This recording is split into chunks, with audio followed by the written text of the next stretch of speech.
నమస్కారం. Lead the life కార్యక్రమానికి స్వాగతం. భారత ఆర్థిక వ్యవస్థకు వెన్నెముక వ్యవసాయ రంగం. అలాంటి వ్యవసాయ రంగంలో తృణధాన్యాల సాగు ప్రధానమైనది. తృణధాన్యాల ప్రాసెసింగ్ పరిశ్రమలతో అనేక మందికి స్వయం ఉపాధి నెలకొల్పవచ్చని అంటున్నారు నిపుణులు. తృణధాన్యాల ఆధార పరిశ్రమలు ఏమిటి, వాటిలో ఉన్న అవకాశాలు ఎలా ఉన్నాయి అనే తదితర అంశాలపై ప్రముఖ business consultant doctor Mainampati Srinivasarao గారు ఉన్నారు. వారిని అడిగి మరిన్ని విషయాలు మనం తెలుసుకుందాం. నమస్కారం సార్. అంటే ఈరోజు మన అంశం తృణధాన్యాల గురించి మాట్లాడుతున్నాం. ఈ తృణధాన్యాలు అంటే ఏంటి? అంటే పరిమాణం పరంగా చిన్నగా ఉన్న వాటిని తృణధాన్యాలు అంటాం, జనరల్గా అంటుంటారు.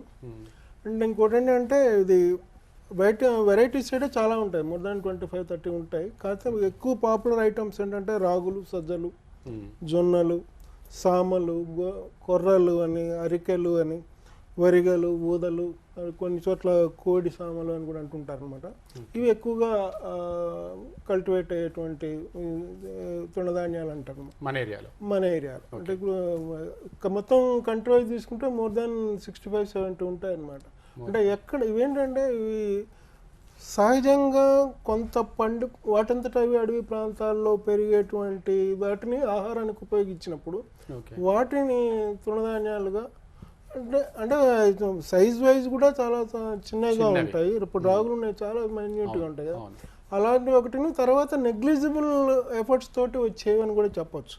అంటే చాలా తక్కువ ఎఫర్ట్స్ పెట్టడం ద్వారా కూడా వచ్చేదని చెప్పొచ్చు అనమాట. ఇవి యాక్చువల్గా వీటి హిస్టరీ కనుక మనం చూస్తే మన పాత తరాలు వాళ్ళందరూ పెరిగింది కూడా దీని మీదనే ఎక్కువగా. ఇప్పుడు ఈ రైస్ అనేది ఐ థింక్ మనకు ఈ హరిత విప్లవం 1956 దగ్గర నుంచి పాపులర్ అయింది.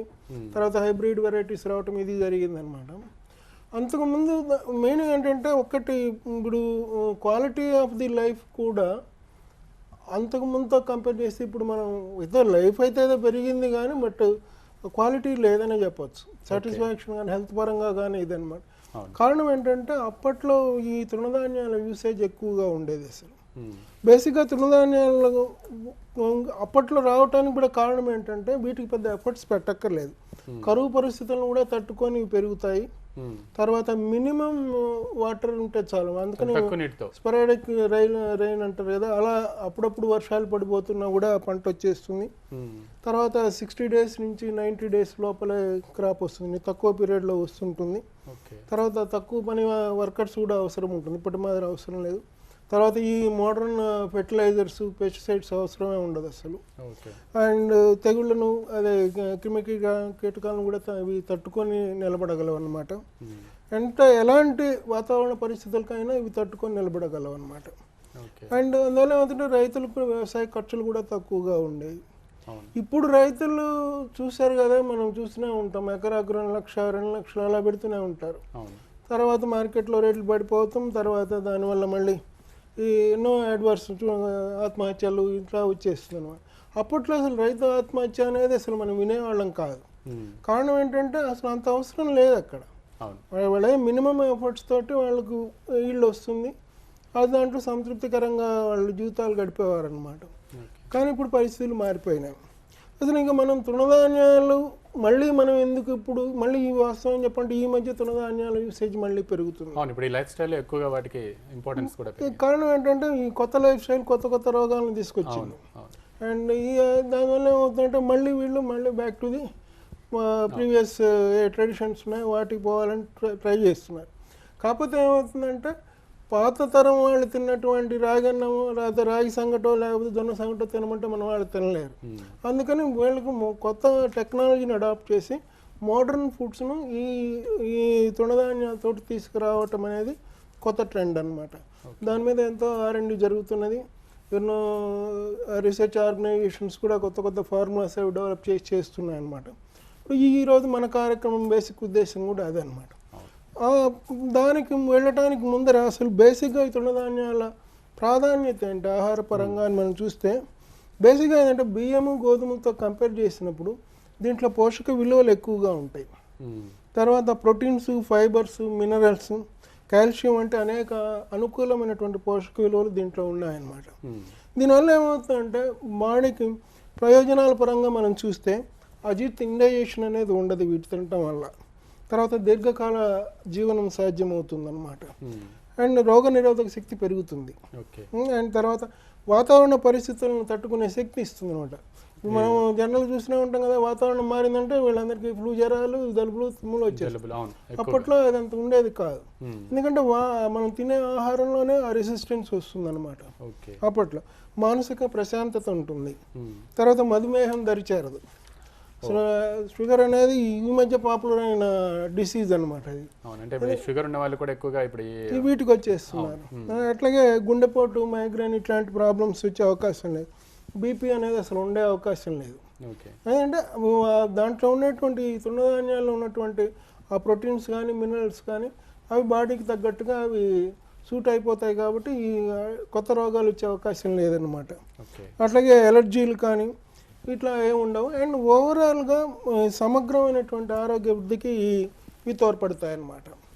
ఇకపోతే అసలు గతంలో ఎట్లా ఉంది, ఇప్పుడు ఎలా ఉంది అనే తృణధాన్య సాగు దాని విషయం చూస్తే 1956 తర్వాత ఎప్పుడైతే హరిత విప్లవం వచ్చిందో, అంటే బేసిక్గా హరిత విప్లవం ఉద్దేశం ఏంటంటే దేశాన్ని ఆహారపరంగా స్వయం సమృద్ధం చేసే ఉద్దేశంతో తీసుకొచ్చింది హరిత విప్లవం. కాకపోతే ఏమైందంటే ఈ హరిత విప్లవం పీరియడ్లో ఏదైతే అధిక పోషక విలువలు ఉన్నటువంటి ఈ తృణధాన్యాలు నెగ్లెక్ట్ చేయబడ్డాయి. ఎందుకు కాన్సన్ట్రేషన్ అంతా కూడా నార్త్లో అయితేనేమో గోధుమ, సౌత్లో అయితే వరి, వీటి మీద కాన్సన్ట్రేట్ చేసి వీటితో పాటు తృణధాన్యాలతో పాటు నెగ్లెక్ట్ చేసిన ఇంకో సెక్టార్ ఏంటంటే ఆయిల్ సీడ్స్. ఆయిల్ సీడ్స్ కూడా ఇప్పుడు ఆల్మోస్ట్ మనం ఎడిబుల్ ఆయిల్ రిక్వైర్మెంట్లో 65% మనం ఇంపోర్ట్ చేసుకుంటున్నాం. అది మన పొజిషన్ అన్నమాట. అందువల్ల అంటే అలా నెగ్లెక్ట్ చేయబడ్డది అనమాట. దానికి ప్రూఫ్గా చెప్పాలంటే 1956లో ఇండియా మొత్తం మీద వ్యవసాయం కోసం సాగవుతున్న భూమిలో తృణధాన్యాల పంటల శాతం 40% ఉంటే అదే 2006లో అది 21కు పడిపోయిందనమాట. అంటే యాక్చువల్గా దాని ఏంటంటే డైవర్సిఫై అయిపోయింది. ఇప్పుడు అంతకుముందు తృణధాన్యాలు వేసేవాళ్ళు కమర్షియల్ క్రాప్స్కి వచ్చేసారు. ఇంకొకటి ఏంటంటే గవర్నమెంట్ కూడా సపోర్ట్ లేదు తృణధాన్యాలు. ఏదని చెప్పాలంటే ఇప్పుడు క్వశ్చన్ ఏంటంటే మీకు వరికి వీటికి రుణాలు ఇస్తారు కానీ రైతులు దీనికి తృణధాన్యాలకు రుణాలు ఇచ్చే అవకాశాలు లేదనమాట. ఎందుకంటే గవర్నమెంట్ ఇంకా అంత దాన్ని ప్రాపర్గా ఐడెంటిఫై చేయలేదన్నమాట. ఈ పీరియడ్లో 1956 తర్వాత ఇప్పుడు తీసుకుంటే మీకు వరి విస్తీర్ణం దాదాపుగా రెండింతలైంది. అండ్ గోధుమ విస్తీర్ణం దాదాపు 77% పెరిగింది. కానీ ఇది తగ్గుతూ వచ్చాయి తృణధాన్యాలు. అందువల్ల ఇప్పుడు ఏంటంటే ఇప్పుడు మళ్ళీ తృణధాన్యాలను మళ్ళీ ఎడిబుల్గా మనం అలవాటు చేస్తే ఇప్పుడు అవి కూడా హైయెస్ట్ ప్రైస్కి వెళ్తాయని మామూలుగా కన్సర్న్డ్ సెక్టర్ వాళ్ళు చెప్తుంటారనమాట. ఎందుకంటే ప్రొడక్షన్ తక్కువ, రైతులకు కూడా ఈరోజు పల్లెటూర్లలో కూడా తృణధాన్యాలు తినటం అనేది రేర్ అసలు.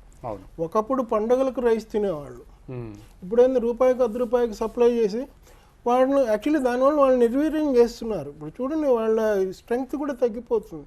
ఎందుకంటే మా దగ్గరికి వస్తుంటారు, ఒకప్పుడు 100 కేజీల బ్యాగ్ మోసగలిగిన వాళ్ళు ఇప్పుడు ఈరోజు 50 కేజీల బ్యాగ్ ఎత్తుకోవడానికి భయపడిపోతున్నారు. బికాస్ ఆఫ్ దిస్ సరైన ఫుడ్ లేకపోవటం అనేది అనమాట. అది ఓవరాల్గా ఉన్న ఇంపాక్ట్ అనమాట. ఇప్పుడు మళ్ళీ ఎందుకు పెరుగుతున్నది అంటే మన తృణధాన్యాలకు డిమాండ్ పెరుగుతున్నది కారణం ఏంటంటే ఒకటి అనారోగ్య సమస్యలు పెరగటం ఒకటి, రెండోది వరి గోధుమల మాదిరిగా తృణధాన్యాలు అంతగా పొల్యూట్ అవ్వలేదు. కారణం ఏంటంటే ఇప్పుడు చెప్పాను ఇంతకుముందు మనం అనుకున్నట్టుగా పెస్టిసైడ్స్, ఫర్టిలైజర్స్ అనేది తృణధాన్యాలకు వాడాల్సిన పని అవసరం లేదు. కానీ వరికి గోధుమలకు బాగా వాడతారు కంపల్సరీ. అందువల్ల అంటే అంతగా పొల్యూట్ కాలేదు, వరి గోధుమ అంతగా ఇవి పొల్యూట్ అవ్వలేదు అనమాట. తర్వాత ప్రజల్లో ఆదాయం పెరగటం కూడా ఒక విధంగా ఈ తృణధాన్యాలు మళ్ళా తృణధాన్య ఉత్పత్తులకు డిమాండ్ పెరగటానికి కారణం అది. తర్వాత ఆరోగ్యం పట్ల ప్రజల్లో శ్రద్ధ పెరగటం ఒక ఫ్యాక్టర్ చెప్పొచ్చు. తర్వాత ఈ తృణధాన్యాలతో ఆధునికమైనటువంటి ఉత్పత్తుల టెక్నాలజీ డెవలప్ అయింది. నేను ఇంతకుముందే చెప్పినట్టుగా వెనకటి రోజు మరి రాగి సంగటి, జొన్నం అన్నం తినమంటే మన వాళ్ళు తినరు. అందుకనంటే వాళ్ళకు తగ్గట్టుగా కొత్త కాన్సెప్ట్స్ అనమాట. కురుకురే అంటున్నాం, ఆ కురుకురే తృణధాన్యాలు బేస్తో చేస్తే కొత్త ప్రోడక్ట్ తిన్నట్టు ఉంటుంది అండ్ ఒక హెల్దీ ప్రోడక్ట్ తిన్నట్టు ఉంటుంది అనమాట. అట్లా ఈ కొత్త టెక్నాలజీ డెవలప్ అయినాయి. తర్వాత ఏంటంటే రిటైలింగ్లో కూడా వృద్ధి పెరిగిందనమాట.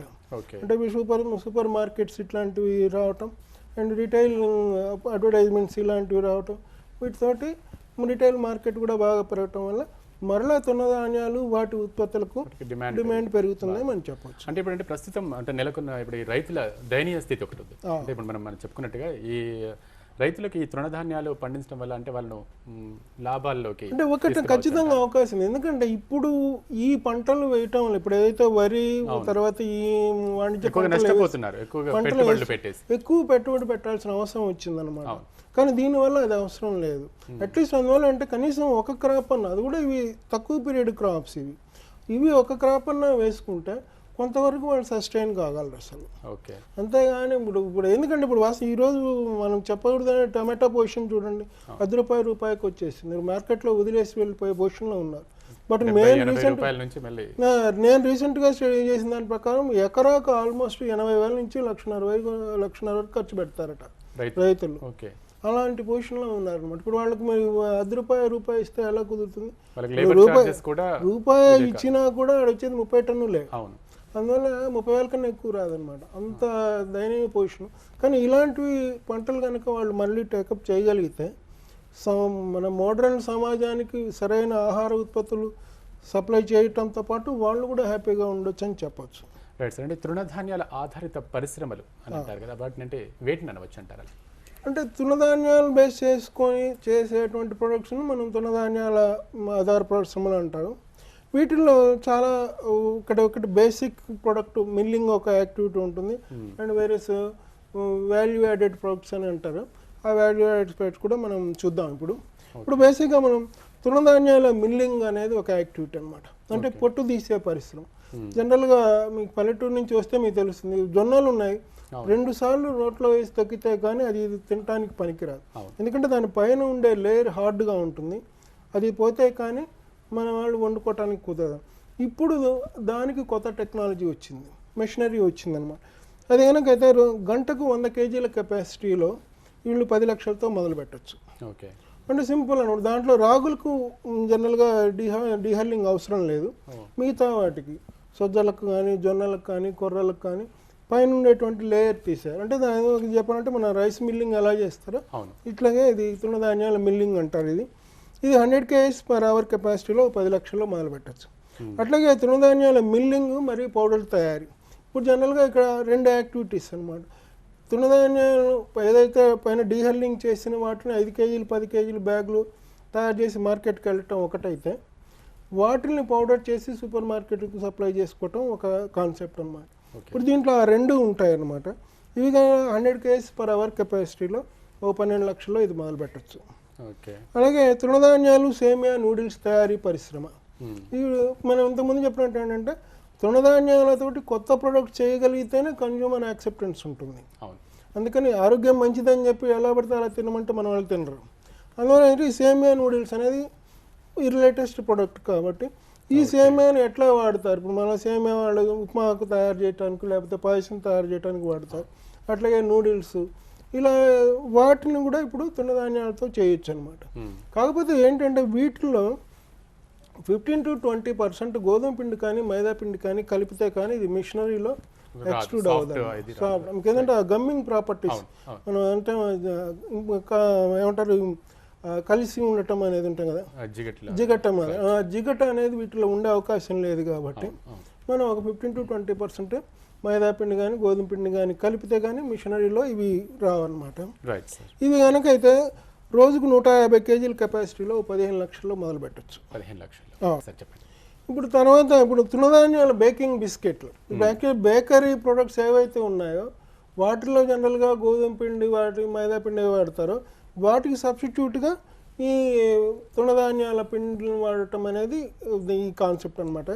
వీటితో బేకింగ్ బిస్కెట్లు ఆల్రెడీ మార్కెట్లో వచ్చాయి. మీకు రాగి బిస్కెట్స్ అని ఇలా వచ్చాయి, మల్టీ మిలెట్స్ బిస్కెట్లు అని ఇలా వచ్చాయి అనమాట. ఫైబర్ బిస్కెట్స్ అంటారు. వాటిలో ఏంటో రాగి బిస్కెట్లు అండ్ హనీ అది చేర్చి తేనె బిస్కెట్లు, సాల్ట్ బిస్కెట్స్ ఇవి కూడా చేయొచ్చు అనమాట. ఇది కనుకైతే రోజుకు 400 kgల కెపాసిటీలో 18 లక్షల్లో మొదలు పెట్టచ్చు.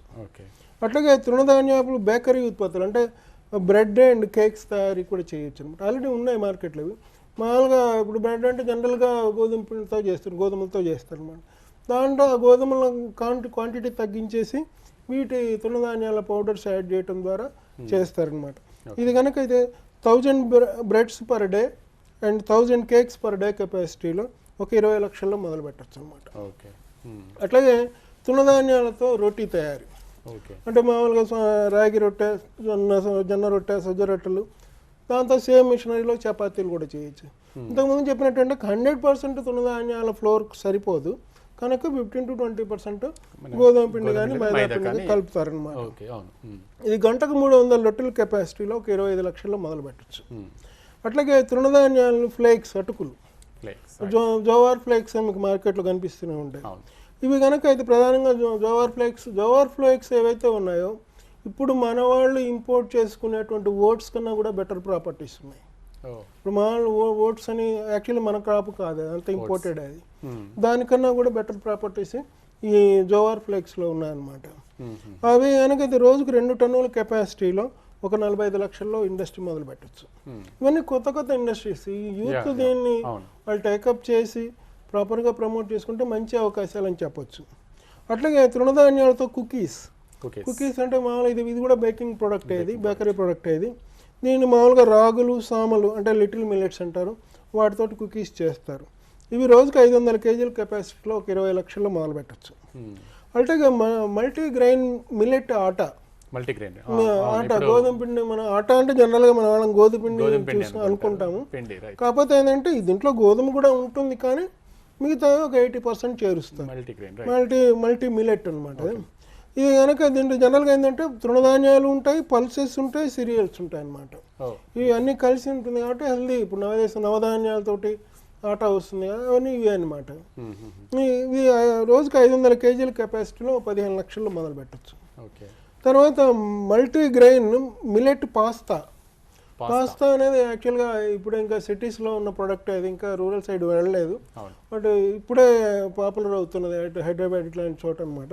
ఇది కూడా ఒక యాక్చువల్ పాస్తా అనేది ఇటాలియన్ వర్డ్ అనేది, ఇటాలియన్ ఐటమ్ కూడా అది.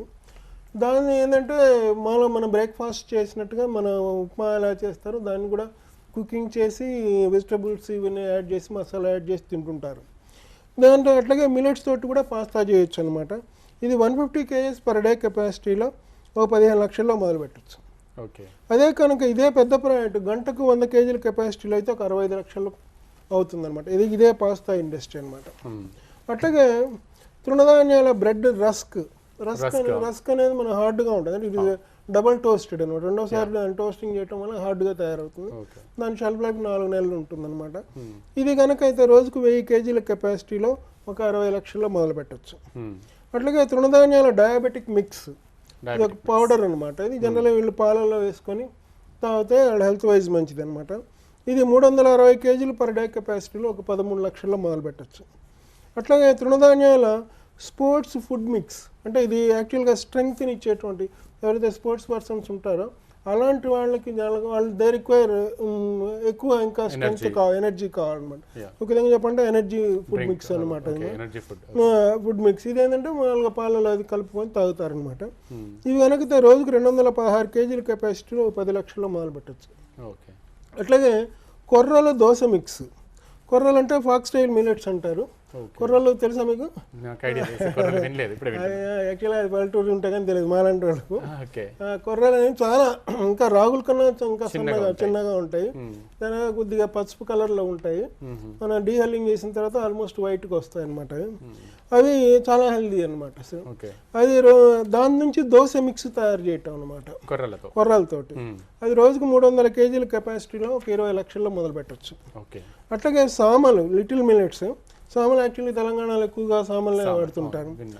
Ready to eat and ready to cook flakes తయారీ, మామూలుగా ఫ్లేక్స్ అంటే మనం అటుకులు అంటాం కదా, ఆ ఫ్లేక్స్ తయారీ ఇండస్ట్రీ. ఇది రోజుకు 1800 కేజీల కెపాసిటీలో ఒక 30 లక్షల్లో మొదలు పెట్టచ్చు. అట్లాగే కొర్రలు కాక్రా తయారీ. కాక్రా అనేది యాక్చువల్గా ఏంటంటే గుజరాతీ బ్రేక్ఫాస్ట్ ఐటమ్, అది కాక్రా అంటారు. దాన్ని జనరల్గా అంటే ఇలాంటివి అంటే సిటీలోనే వర్కౌట్ అవుతాయి. జనరల్గా గుజరాతీ కమ్యూనిటీ ఎక్కడ ఉంటుందో అలాంటి వాళ్ళు దీన్ని వాడుతుంటారు అనమాట. ఇది కనుక అయితే రోజుకు 432 కేజీల కెపాసిటీలో 10 లక్షల్లో మొదలు పెట్టచ్చు. అట్లాగే రాగి ఇడ్లీ, దోశ, ఇన్స్టెంట్ మిక్స్, ఇలాంటి పాపులర్ బాగా చేయొచ్చు వీళ్ళు. అది రోజుకు 400 కేజీల కెపాసిటీలో ఒక 20 లక్షల్లో మొదలు పెట్టచ్చు. అట్లాగే తృణధాన్యాల కురుకురే, ఇప్పుడు కుర్కురే అనేది యాక్చువల్గా నేమ్ ఆఫ్ ది ప్రోడక్ట్ కాదు, అది బ్రాండ్ నేమ్ అది. బట్ అది ప్రోడక్ట్ దానికి వచ్చేసింది అనమాట ఆటోమేటిక్గా కుర్కురే అనేది. ఇది ఎక్స్ట్రూడెడ్ ప్రోడక్ట్ అంటారు దీన్ని. ఇది మామూలుగా చేస్తే ఏంటంటే మీరు దీన్ని చేస్తారు, మన మొక్కజొన్నలు తర్వాత గోధుమ పిండి ఇలాంటివి మిక్స్ చేసి చేస్తారు కుర్కురే అనమాట. ఇక్కడ మనం తృణధాన్యాలను బేస్ చేసి చేస్తాం అనమాట. గంటకు 80 కేజీల కెపాసిటీలో ఆటోమేటిక్ మిషన్ అయితే 35 లక్షల్లో మొదలు పెట్టచ్చు. అదే కనుక సెమీ ఆటోమేటిక్ మిషన్ గంటకు 60 కేజీల కెపాసిటీలో అయితే ఒక 23 లక్షల్లో మొదలు పెట్టచ్చు అనమాట. అట్లాగే తృణధాన్యాల మురుకులు అంటే మనం ఇళ్లలో చేసుకుంటారు కదా, ఇది 200 కేజీలు పర్ డే కెపాసిటీలో ఒక 8 లక్షల్లో మొదలు పెట్టచ్చు. అట్లాగే తృణధాన్యాల ఉత్పత్తులు ఇంటిగ్రేటెడ్ ప్లాంట్ మనం అయితే ముందు చెప్పాము, ఇవన్నీ కలిపి ఒకే ఇండస్ట్రీలో చేయాలి అనుకుంటే రోజుకు 3 టన్నుల కెపాసిటీలో దాదాపుగా 2,50,00,000 వరకు అవుతుంది అనమాట. ఇవన్నీ మనం తృణధాన్యాల ఆధార పరిశ్రమలుగా మనం చెప్పవచ్చు. అంటే అన్ని కొత్త కాన్సెప్ట్స్ యూత్ ఇంట్రెస్ట్ ఉండి టేకప్ చేస్తే మంచి పొటెన్షియాలిటీ ఉన్నటువంటి ఉత్పత్తులుగా మనం చెప్పవచ్చు. Right sir. అంటే ఇప్పుడు మీరు చెప్పిన పరిశ్రమలన్నింటికంటే ప్రభుత్వం నుంచి అంటే ఎలాంటి అనుమతులు పొందాలి? అంటే జనరల్గా ఏ పరిశ్రమకైనా సరే వాటికి ఇది ఫస్ట్ పాయింట్ అంటే ఫుడ్ ప్రాసెసింగ్ ఇండస్ట్రీ కిందకి వస్తుంది. ఇది జనరల్గా చేసుకుంటే ముందర ప్రాసెస్ ఎలా ఉంటుందంటే ముందర ఒక బ్యాంకబుల్ ప్రాజెక్ట్ రిపోర్ట్ చేయించుకొని జిల్లా పరిశ్రమల కేంద్రం అప్రోచ్ అయితే అక్కడ ముందర ఎస్ఎస్ఐ రిజిస్ట్రేషన్ చేసుకోవాలి. తర్వాత బ్యాంకుకు లోన్కి అప్లై చేసుకోవాలి. బ్యాంక్ లోన్ అప్లై చేసిన తర్వాత బ్యాంకు వాళ్ళు లోన్ ఇవ్వడానికి రెడీ అయితే వాళ్ళు చెప్తారనమాట తర్వాత ఏమేం చేయాలి. దానికి ఏంటంటే వ్యాట్ కావాలి, అట్లాగే మున్సిపాలిటీ గ్రామ పంచాయతీ పర్మిషన్ కావాలి, పొల్యూషన్ కంట్రోల్ బోర్డు పర్మిషన్ కావాలి. ఇది ఫుడ్ ఐటమ్ కాబట్టి ఎఫ్ఎస్ఎస్ఐ అని ఒకటి కొత్తగా వచ్చింది. అలాంటిది అంటే అది వరకు ప్రివెన్షన్ ఆఫ్ ఫుడ్ అడల్ట్రేషన్ అని ఒకటి ఉండేదన్నమాట. ఇప్పుడు దాని బదులు ఎఫ్ఎస్ఐ అని వచ్చిందనమాట. ఈ పర్మిషన్లు అని అవసరం ఉంటాయన్నమాట. అండ్ ఈ ప్రాజెక్ట్స్కు బ్యాంక్ నుంచి కూడా వీళ్ళు లోన్ తెచ్చుకోవచ్చు. 25 to 30% వీళ్ళు ఓన్గా ఇన్వెస్ట్ చేసుకొని 70 or 75% లోన్ తెచ్చుకోవచ్చు బ్యాంక్ నుంచి. అండ్ గవర్నమెంట్ నుంచి మళ్ళీ గవర్నమెంట్ అనేది సబ్సిడీ ప్రోత్సాహకాలు ఇస్తుంది, ఇన్సెంటివ్స్ ఇస్తుంది అనమాట. ప్రోత్సాహకాలలో కూడా మళ్ళీ వేరే రకాలు ఉంటాయి. ఒకటి క్యాపిటల్ సబ్సిడీ అంటే బిల్డింగ్ అండ్ మెషినరీ మీద పెట్టేటువంటి దాని మీద 25%. ఇక్కడ మళ్ళీ కేటగిరీ వైజ్ బీసీలకు ఒక రకమైన సబ్సిడీ ఉంటుంది, ఎస్సీ ఎస్టీలకు వేరే రకమైన సబ్సిడీ ఉంటుంది అన్నమాట. అది ఎలిజిబిలిటీ ఉంటుంది. అది కాకుండా ₹1 per యూనిట్ అనే ఎలక్ట్రిసిటీ సబ్సిడీ ఉంటుంది. తర్వాత VAT exemption for a period of 5 years. ఇలా స్టేట్ గవర్నమెంట్ నుంచి కూడా సబ్సిడీస్ ఉంటాయి. ఇవన్నీ చిన్న ఇండస్ట్రీసే కాబట్టి సెంట్రల్ దాకా వెళ్ళాల్సిన పని లేదు. యాక్చువల్గా కొన్ని కాన్సెప్ట్స్ తీసుకుంటే సెంట్రల్ కన్నా కూడా స్టేట్ గవర్నమెంట్లోని ఇన్సెంటివ్స్ ఎక్కువగా ఉంటాయి. అండ్ ఇంకోటి ఏంటంటే ఇది ఫుడ్ ప్రాసెసింగ్ ఇండస్ట్రీ కిందకి వస్తుంది కాబట్టి ప్రాఫిట్స్ మీద ఫస్ట్ 5 years నో ట్యాక్స్ అనమాట, ఈవెన్ ఇన్కమ్ ట్యాక్స్ అనమాట. Even 6th to 10th year కూడా 25% ఎగ్జంప్షన్ ఉన్నటువంటి సెక్టార్ కిందకి వస్తుంది అనమాట. ఓవరాల్గా ఇండస్ట్రీలోని కొత్త కాన్సెప్ట్స్, కొత్త ప్రోడక్ట్ తోటి, క్వాలిటీ ప్రోడక్ట్ తోటి మార్కెట్కి వెళ్ళాలనుకునే వాళ్ళు ఇది మంచి స్వయం ఉపాధి అవకాశాలు అవుతాయని చెప్పొచ్చు. Right sir. మనం అంటే ఈ వారం తృణధాన్యాల గురించి అండ్ వాటి ఆధారిత పరిశ్రమల గురించి అండ్ వాటిని ఎంచుకుంటే యువత అంటే ఎలా ముందుకెళ్ళగలుగుతారు అంటే చక్కగా ఒక ఉపాధిని పొందగలుగుతారని చెప్పేసి చాలా చక్కగా చెప్పారు. అండ్ సబ్సిడీల గురించి కూడా ఎందులోనే చెప్పారు. Thank you very much sir. తృణధాన్యాల ప్రాసెసింగ్ పరిశ్రమలకు ప్రాధాన్యం పెరగడంతో ఈ రంగంపై ఔత్సాహికులు ఆసక్తి చూపిస్తున్నారు. అయితే ఈ రంగంలో రాణించాలనుకునే వారు అనుభవజ్ఞుల సలహాలతో పాటు మార్కెట్ పైన అవగాహన పెంచుకోవాలి.